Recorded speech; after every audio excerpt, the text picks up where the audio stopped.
জীবন একটি ক্ষণস্থায়ী সফর, আর সময় হলো এই সফরের সবচেয়ে মূল্যবান সম্পদ। আমরা প্রতি মুহূর্তে এই সম্পদ খরচ করে চলেছি। রাসূলুল্লাহ সাল্লাল্লাহু আলাইহি ওয়াসাল্লাম আমাদের 5টি জিনিসের গুরুত্ব সম্পর্কে সতর্ক করেছেন, যা আমাদের কাজে লাগাতে হবে, এর আগেই তা হাতছাড়া হয়ে যায়। প্রথমত, বার্ধক্য আসার পূর্বে তোমার যৌবনকে কাজে লাগাও। এই সময়েই আপনার শারীরিক শক্তি সবচেয়ে বেশি, আপনার উদ্যম সবচেয়ে বেশি। দুর্বলতা আসার আগে এই শক্তি আল্লাহ পথে ব্যয় করুন। দ্বিতীয়ত, অসুস্থতা আসার পূর্বে তোমার সুস্থতাকে কাজে লাগাও। রোগবালাই যখন আসবে তখন হয়তো আপনি চাইলেও ইবাদত করতে পারবেন না বা কারো উপকারে আসতে পারবেন না। সুস্থতার এই নিয়ামতকে মূল্যায়ন করুন।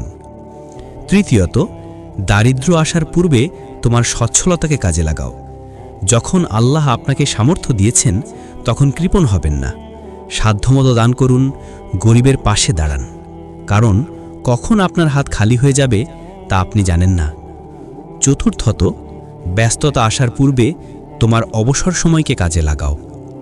আমরা প্রায়ই বলি সময় নেই, কিন্তু যখন হাতে সময় থাকে তখন কতই না আমরা অলসতা করি। আপনার অবসর সময়কে দিনের জ্ঞান অর্জন বা আল্লাহর জিকিরে ব্যয় করুন। এবং পঞ্চমত, মৃত্যু আসার পূর্বে তোমার জীবনকে কাজে লাগাও।